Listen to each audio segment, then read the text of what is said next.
Hello, everybody. Welcome to another episode of the Champions of Self Visual Podcast. My name is Ben Eden, your host, and I'm happy to be with you today. I'm especially happy to have Bobby Berg with us today. He and I met just the other day. I was challenged to reach out to a number of people and start to network a bit more. Bobby was one of the first people I reached out to, and my goodness, he is a man of inspiration, so much fun to talk to, full of knowledge, and I'm excited to have him today. So Bobby, welcome. And tell us about who you are and what you do. Thank you so much, man. First off, just thank you so much for that positive intro. That was incredible. Hi everyone. My name is Bobby Berg. I'm a motivational speaker, and I am mainly a speaker for at-risk youth. So I take students that are deemed at risk or that have a lot of behavioral issues, and I kind of help them work through that in a really non-traditional way. A lot of times teachers will say, oh, well, this kid they can't pay attention. They can't focus. They don't care. They don't want anything to do with school. And that's where I come in and I go, wait a second. They probably really love school, but the approach that you're having is probably just a little bit off. So let me try and help be a mediator between, you and the students and kind of find some common ground. Perfect. Yeah, and I love what you're talking about, where what I've seen is people too often focus on the behavior and define the person on the behavior. Oh, they're not paying attention, therefore they hate school or they're a bad person. When what you and I talk about is what's going on behind that? What are the emotions behind it? Why are they not able to pay attention? Let's dive into that, and then both sides will be happier, right? Absolutely. Very good. So I liked what we talked about the other day, and I wanted to dive right into that, where somebody may have been dealing with anger, feelings of anger for a long time. And yeah, that might be a reason why somebody's not focusing at school. Something deep's going on, right? Yeah. So tell us what you know about a situation like that. So students, kids, young adults, people experience anger a lot. Who's ever been there where, you wake up and for no reason, something feels off.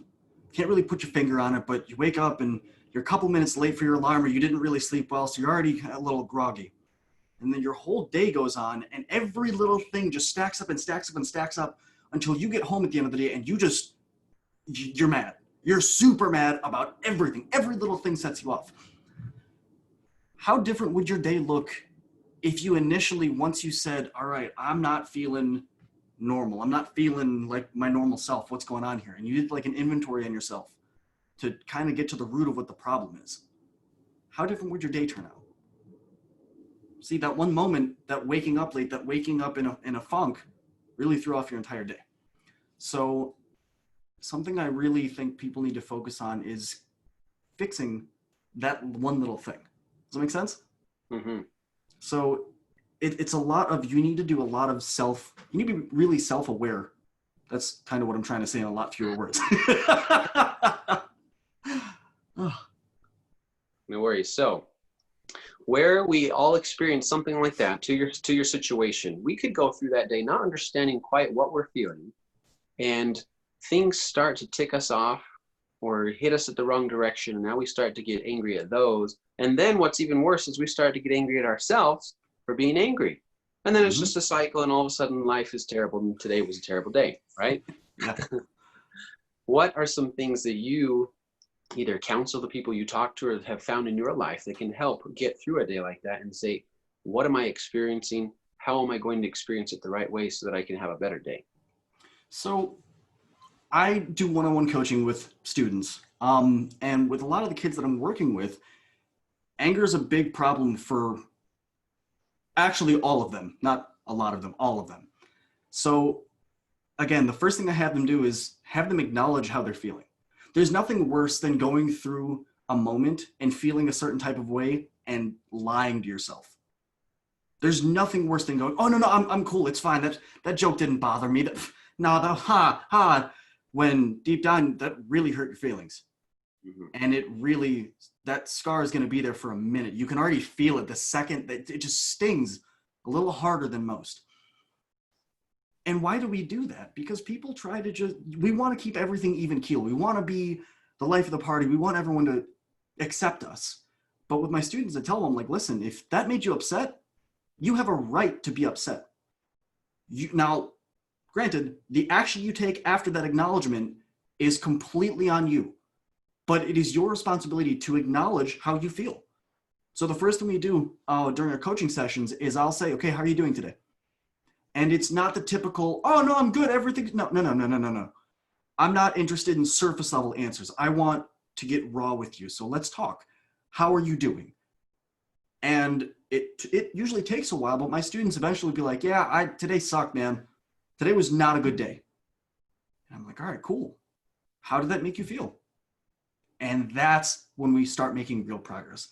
I have everyone give an honest answer because you're entitled to how you feel. If the first step in overcoming your anger is acknowledging it, because a lot of people don't do that, and then they wonder why they feel off. Because you're not even being honest with yourself. How do you expect the rest of the world to be honest with you? You know what I mean? Like, right. You have to start here before you go there. Mm-hmm. Yeah, it's a huge thing where if we feel like others don't validate our emotions, then we feel like we can't validate our own emotions. And then you can't even trust yourself. So boy, is life tough to live then, right? I love what you said. We should take responsibility and acknowledge our emotions. And that's not bad. In your coaching sessions, when somebody comes out and says, yeah, today wasn't bad. I mean, I'm sure you hear that in most every coaching session. Does that drive you nuts or what? No. How do you? Good. No, I actually, I'm sorry. I didn't mean to interrupt. Go finish your question. No. That was my point. Go ahead. Oh, no, I actually love hearing that. It's frustrating hearing how upset these kids are and how frequently they're upset. That upsets me. But I love that, some of my students, it was hard to get them to talk to me at all. One of my kids, he and I didn't get along at first at all. We butted heads. We had very different approaches to school. We had different approaches to life. And he was there because his parents made him. And eventually we started getting him to open up a little bit. He started being a little bit more attentive. He started focusing a little bit more, and he really started being honest with me. And finally one day I was like, dude, why are you fighting me so hard on this? Why? And he goes, honestly, man, because I'm afraid that if I admit to you how angry I am, I have to admit it to myself first, and I'm not there yet. And man, it felt like my world had just exploded in the best way. Because I'm like, whoa, wait, let's pull back and think about that. That's the first time in how long that you've admitted how you feel. And he goes, ever. He goes, there's a reason I play video games all day long. And I mean, from the second I wake up, I go to school, come home, and I'm playing video games all evening. Because I don't have to think about anything. I don't have to worry about how I feel. I can just game. And I was like, all right, man, that's awesome. And it really frustrates me how angry these kids are. It frustrates me that they haven't been given the tools. You learn how many things in a single school year. But how many kids can sit there and say, yeah, in this school year, I really learned how to handle my anger? Most people can't. Most adults can't. Right. So yeah, it's very frustrating not having a higher number in success with kids. But again, that's what we're here for. Right. That's huge. You give them a safe spot to talk about their emotions. Yeah. Emotions, even for somebody like me who talks about this often, I still have that struggle of admitting that I feel a certain way, because it can be scary. It can be scary to admit that I feel angry or that I don't feel a way that I'd like to feel, and that bothers me. Yeah. It's so important to have a safe environment to talk about it. I loved two other things that you pointed out. One, where this kid knew that was the reason he played video games. As he said, I don't have to feel. I'm tired of feeling. I don't understand it. I don't want it. So I'm going to do video games.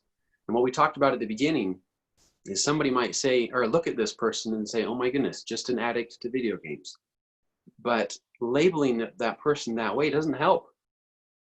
It makes it even worse. What happens is this cycle again that I mentioned earlier. I don't like my feelings because I don't understand them. I don't have control over them. Therefore, I start to not like myself because I don't have that control. Turns into anger and fear, which we'll talk about in a second.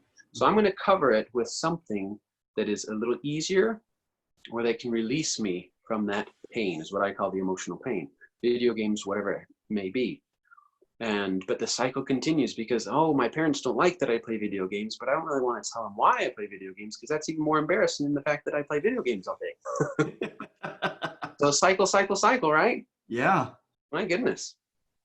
This is good. What else do you see with the people you work with? So outside of them just being angry, I also find that they don't trust themselves enough to open up. They're afraid to because it's uncomfortable. Let's just be honest here. It's very uncomfortable sitting down in a room with the lights off with, some ambient music on and just kind of taking a deep dive here to find how you feel.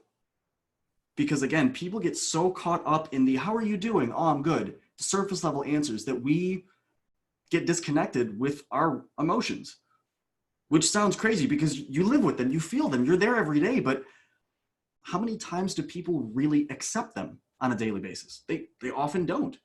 Right. So something I really try and push with my students is I go, all right, whatever goals you have for the year, be it getting better grades, having better attendance, have whatever it is, we need to start with you before we start with anything else. Because if we say, oh, cool, you want to write a book this year, awesome, let's make a plan, let's get after it, let's do it. If you're not emotionally ready to get on that journey, it's going to be like I'm dragging you. And I'm not, I tell them straight up, I'm like, whatever you guys want to do, we'll do. But I am not dragging you to where you want to go. I'll walk beside you, but I can't walk this path. I can't. I would love to. But that you're not going to learn. And that's what you're here to do. You're not here to just have something magically happen. You have to put the work in just as much as I do. Mm-hmm. So I really show my students, I'm like, all right, listen, y'all, we need to do an inventory of where you're at right now. If you're doing great, cool. But chances are you're probably not, because your parents wouldn't have reached out to me if you were. Mm-hmm. I have yet to have a student where we start talking and their life is perfect. Everything's great. Everything's sunshine and rainbows.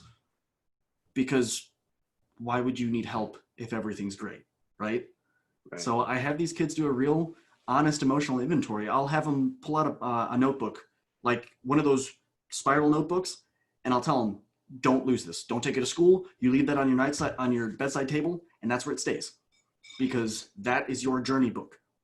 And I'll have them make a list and say, cool, every day for 30 days, what I want you to do is, first thing when you wake up, I want you to, well, not first thing, but once you kind of wake up, brush your teeth, kind of get ready for the day, I want you to write how you're feeling in the morning. And then the second column next to it, at the end of the day, I want you to write down how you're feeling then and compare the two.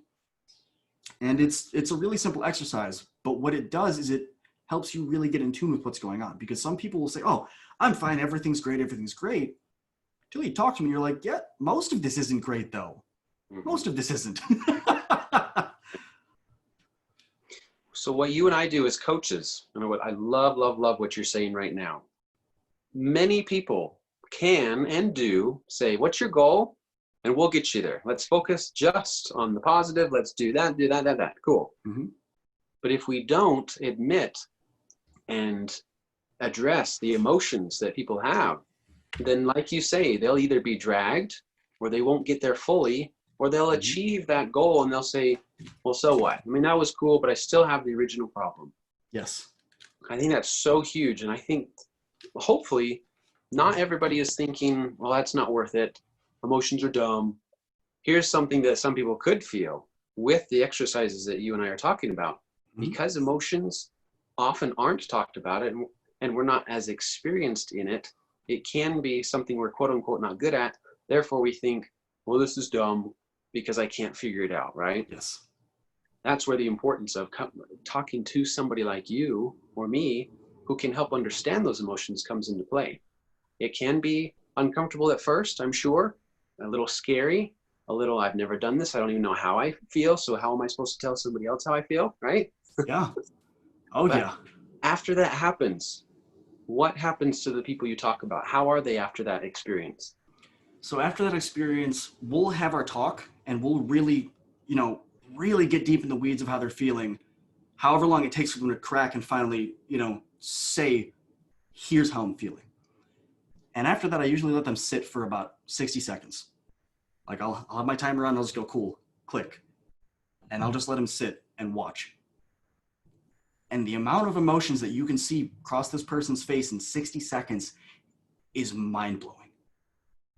Because the level of realization that it takes to actually, look deep inside and be like, yeah, I'm mad. I feel abandoned. I feel left out. And it's because of this reason and this reason and this reason. And I'm still holding on to it, 10, 20, 18 years later. Giving them the time to just sit and feel that and experience that moment is monumental. Because I'm sure we've all had this where someone gives you some really profound information and they let it sit for about 2 seconds and then they're right on to the next point and you're going, whoa, whoa, whoa, whoa, whoa. Wait. I'm not where you're at. You're going this way and I'm still sitting right here. The light's not green yet. Can we just let this settle? So I usually let my kids just sit in it for a minute. And then after that 60 seconds, I'll say, okay, now what? Because I, as a coach, think I know what they need. I think I know what they want. I think I have a plan in my head. I think this is going to work. But I don't know. And something a lot of coaches do is they just start going and they start going and they start going. And your kid's sitting there like, wait, whoa. I'm not ready for that. So I'll ask them, now what? And every single time without fail, they'll say, thanks. I'm like, for what? And they're like, I've never had this happen. I'm like, all right, that's cool. So what do you want to do now? And within seconds, they'll say exactly what they want. They'll say, I really want to do this again, or I want to go deeper, or can you help me make sense of what we just did? Now, meanwhile, I'm sitting there going, okay, cool, but you're having behavioral issues in class. You're getting in fights, you're this and that. Maybe we should start here. Maybe. And they're like, no, I want to do more of this. I'm like, oh, that makes my job a lot easier.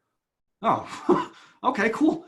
Mm-hmm. But it's about communication. You have to get a hold of your kids and be like, listen, what do you need? Not what do I think you need? What do you need? If anyone takes anything away from this, the number one thing you need to do is ask yourself what you need. Because everyone is looking for the answers in speakers, in books, in TV shows, in everything. You're looking everywhere except here. Ask yourself what you need and be honest for the first time in a long time and see what you find. So true. Such great advice. I love that principle where oftentimes what I see as a coach is that inside the person's mind, they already know what they want and know how to get there. But what we've discussed today is the brain also gives off the message and says, hey, you need to feel this emotion because it's trying to tell you something. And if we don't slow down to listen to what that message and that emotion is saying, then it'll always be there saying, hey, I want your attention. I want your attention. And because we don't know how to deal with it, then we turn to the coping mechanisms, the video games and so forth. Mm-hmm. So like you're saying, that 60 seconds, however long it takes to sit there and say, how am I? What am I feeling? That is huge. If you want to think of the productivity way, if you have a to-do list, psychologically, it'll bug your brain to know that you have something on your to-do list that you haven't done. It's the same principle with emotions. There's this invisible list of an emotion that needs to be felt. And until you do, your brain's going to say, hey, you still have an emotion. Yeah. So we take that time. My goodness, so valuable. One more thing I wanted to talk about. Since we started this out talking about the emotion of anger. And I don't like to label emotion as good or bad. Mm-hmm. Anger happens. Anger can tell us something. And in my experience, it's often a secondary emotion which hides a primary emotion of fear. Mm-hmm. You and I talked about that the other day, where often we say, what are you so angry about? Let's talk about your anger. And okay, I'm not going to judge you for being angry. We will be careful about your behavior. You won't hit and you won't swear and you won't do all this kind of stuff. But the emotion is valid. Let's talk about the emotion. And at the depth of it, often they're afraid of something. Mm-hmm. Right? So tell me about an experience you've had with that. So this happened a couple of weeks ago. My student and I are talking and I can tell something's off. He did really well opening up to me. We really got an honest response of how you're doing, how's class, how are you dealing with, COVID-19, what's going on? But something just felt wrong. And I said, all right, man, so what's up? like in the middle of the lesson, I was in the middle of saying, you know, let's plan this out and this, and I'm like, all right, what's up? He goes, what do you mean? I said, no, what's going on? You're not being you. You're something's different. And he goes, I don't want to talk about it. And I was like, all right, cool. We'll address it later. So we kept going, you know, kept coaching, and he got even more quiet. And I was like, all right, dude, come on. You are one of those people where if I put a microphone in your face, I can let you talk for the next hour, walk out of the room and come back in, and you'll still be going. What's up? You're never this quiet. And he goes, I can't, man. I was like, no, you can't. I don't have to tell your parents anything about what you just said. What's up? And he goes, man, I hate this. And I said, you hate this? He goes, no, I hate this. I was like, all right. He's not being direct, and this kid is a super direct communicator, so something's really bothering him. And I kept, you know, prodding a little bit more and kind of leaving some breadcrumbs for him to follow. And I said, okay, what's really going on? He goes, well, we're doing these Zoom meetings, which is cool. You know, we do these Zoom meetings for class, everything's okay. But what my teachers don't see, what my classmates don't see is my dad's in the room whenever I'm doing this. I said, okay. And he goes, well, he's not really my dad. It's my mom's boyfriend, but I call him dad. And I'm like, yeah, look, cool, whatever. And he goes, but when I answer a question wrong, my dad just has a little notepad. And every time I do something wrong, I just see him go like this on it. And every single time he makes a mark, that's how many whoopings I'm getting at the end of the day. And I was like, oh, that's intense. I didn't know that. And he goes, yeah, there's a reason, you know, my camera is very much right here and up every single day. And I said, oh, okay. And I said, so how is school going for you? How are your grades? And it really kind of threw him off because we were getting into a heavy topic and I just shifted. And he goes, awful. Kid's wicked smart. You know, kid pulls in A's, a B. His bad grade is him getting a B plus. Mm-hmm. And that's not because his parents say so. He's just really intelligent. And he's pulling off, you know, C's, D's left and right in these last couple assignments towards the end of the year. And I said,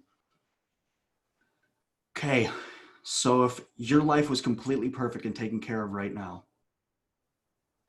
what would you say is really bothering you? And he goes,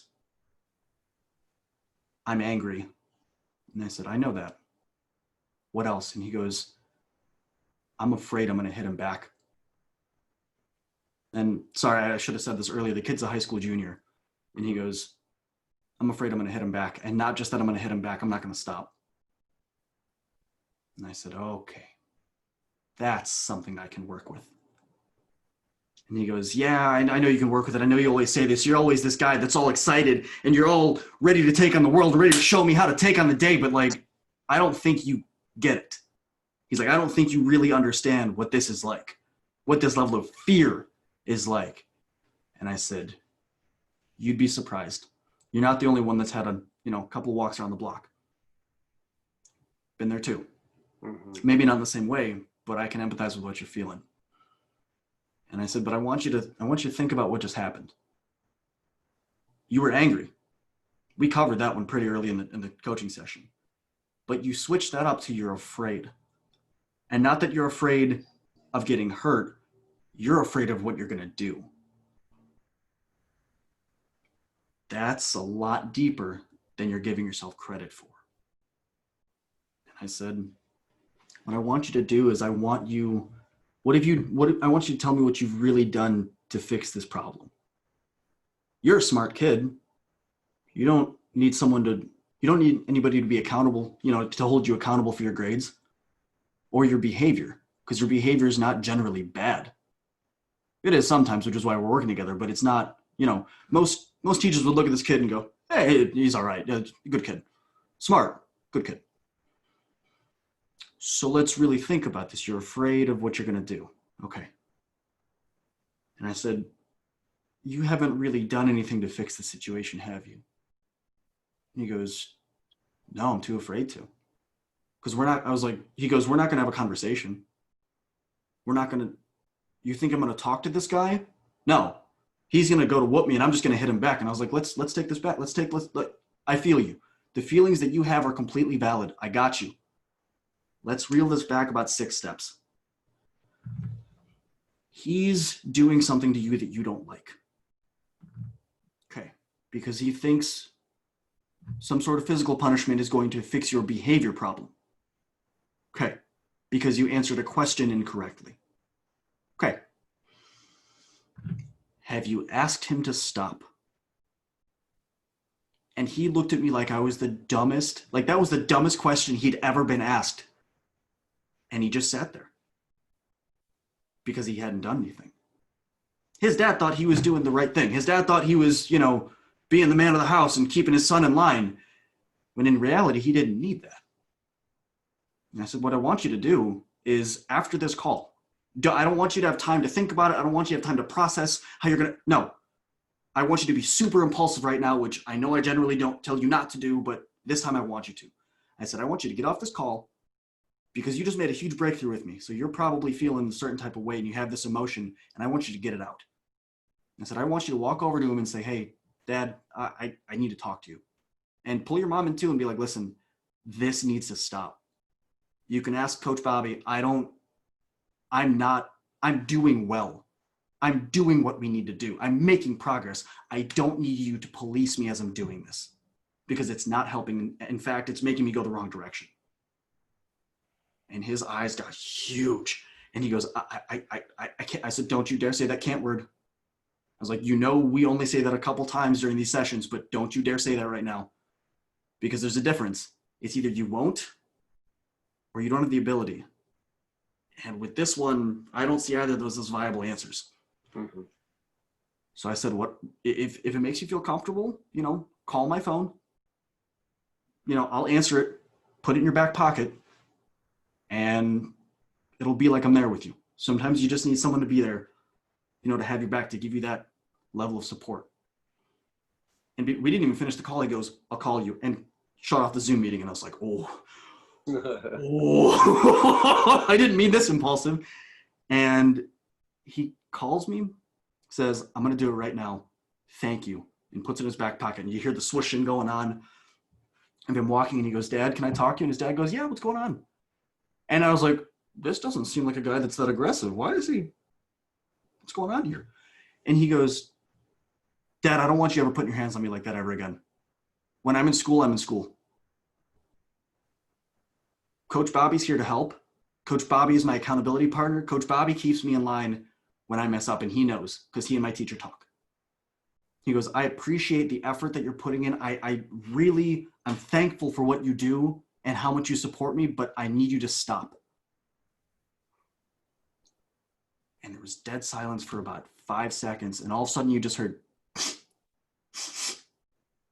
in the background. And I'm sitting there with the phone in my ear going, is this him? Is this his mom? Is this his dad? What's going on?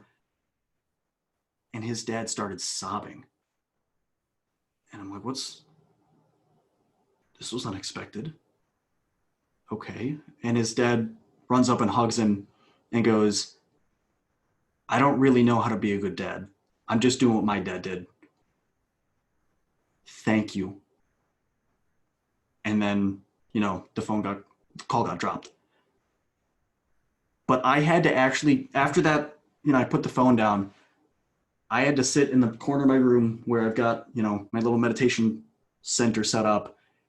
And I had to sit there and just let that whole experience settle. Because in the course of a half hour, what I thought was going to be a pretty simple, easy, check-in call turned into this super heavy, super raw, vulnerable moment that I was not mentally prepared for at all. But that's also been the highest point of my coaching career is I was like, that could have look at what, not only did I help one person, someone else's mindset completely changed in a matter of seconds. And yeah, that's probably the biggest impact that I've had on a student that's outright said, I'm afraid. Because I wasn't ready for that. I'll be honest with you, man. And to all our listeners, thank you so much for letting me go on that rant, because that was long. No worries. That's a very powerful story. I hope some people can learn some valuable principles from it and maybe relate, at least with the feelings that were there. The way that you told that was very powerful in pausing and allowing people to imagine that they were there or experience the same feeling. So just in principle fashion, again, to wrap this up, is a lot of times anger is a secondary emotion that hides fear. And if we can take those 60 seconds that we mentioned today and be okay admitting to ourselves, if we're not ready to talk to somebody, then that's why we have journals, or that's why we have something to write down, right? And we say, I'm so angry today. I'm so angry at all this. Okay, now that I got that out, is there something I'm afraid of?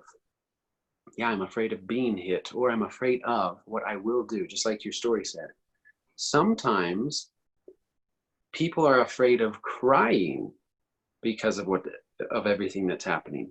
Crying is one of those that I believe is a misunderstood emotion. We avoid it at all costs because people call it the ugly cry and they don't want to be embarrassed, or they don't want to be seen as weak or whatever, right? Sadness is such a powerful emotion to bring about connection with somebody. With your story that you just shared, I can imagine, I could almost feel the connection that father had with his son that day. As we learned from your story, the father wasn't hitting because I hate my son, I can't believe he's doing what he's doing. He didn't understand his own emotion, and that was the only behavior he knew to do with, right? So that is such a valuable lesson for all of us. If we can understand what the emotion, well, first of all, acknowledge the emotion, then understand what it's telling us, talk about it in a safe environment with somebody, and in your story was so good. Because after we feel the emotion, then we need to do something productive with it to release that energy. Sometimes we do have power in changing the circumstance. Otherwise, we always have power on our thoughts and our behavior.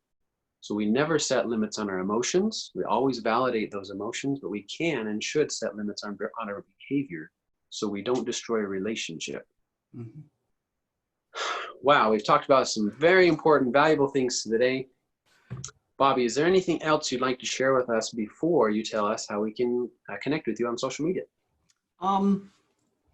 So first and foremost, I mean, we've talked a lot about, how you're feeling emotionally and acknowledging it and having that self-awareness and that self-control, which is huge.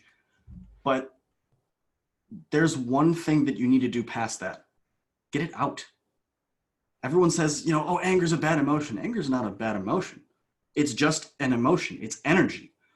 And, certain energies make you feel certain ways. You feel very differently, with the amount of energy you have when you're sad versus when you're happy versus when you're excited versus when you're angry. Now, it's all energy, but it's all directed in a very different way. And, people generally take their anger and they put it here. Well, that's cool, but how much cooler would it be if you took it and you put it here? Find an outlet. I'm a musician. I play clarinet, and it's when I get really angry, I'll play that piece that's been giving me trouble. And all of a sudden, it makes just a little bit more sense because I'm not just determined to kind of learn it. I want to get through it. I've done mixed martial arts my entire life. Learning how to throw a proper kick was the best thing I could have ever done because I was like, okay, I'm angry today. Awesome. We're going to go through 100 kicks per leg. Let's go. And, you bet by kick 3, I'm not that angry anymore because I'm getting that emotion out. I'm releasing it. Don't keep it here. It's not like something where you can just stockpile it. You can't. Anger is an emotion where it's toxic and it does more damage to the vessel that it's in, which is you, than it does to anybody else, which is where it's intended to go. But it does more damage to you than it does to anything else. So why would you keep it here? Don't. Get it out. Right. Please do that. Find an outlet. All of that to say, find an outlet that, you love, whether it's drawing, writing, anything, get it out. And it can be a powerful motivator and used in a positive way of getting it out, right? We can control our behavior so we don't say, oh, I'll get it out by hitting the wall or hurting somebody. but in a positive way. If it's music, creating, doing something great, that's an awesome motivator to all of a sudden create something good. Yeah, Thank you for sharing. absolutely. All right, Bobby, if people want to learn more from you, because I know you have your own podcast, all sorts of great things, how can they find you and connect with you on social media? So I'm on Facebook, TikTok, LinkedIn. Not that many of you are using LinkedIn, but it's there. And all of your major, social media platforms. It's at Bobby Berg. It's all one word. And I also host a podcast. It's called the Student Fire Podcast. That's Student FYRE, like the Fire Festival Netflix documentary. And I cover everything student related. I cover, how to handle your summer blues. I handle how to learn what your learning style is. We cover every single topic under the sun. And for everyone that's going to tune in now, there's over 83 episodes of content where if you're like, man, I don't know what my learning style is, boom, it's there. How do I deal with, being in the middle of summer and having to get back into school and when we get closer to August, boom, there's an episode for it. Anything you could think of for your professional development as a student, not just in the classroom, but out, it's all right there. It's available on all major podcasting platforms. Love to have you tune in and take a listen. Perfect. Well, thank you, Bobby, and thank you, everybody, for joining. I hope you learned some very valuable lessons today about emotions, anger in specific. And thank you for joining another episode of the Champions of Self podcast, and we'll see you next week.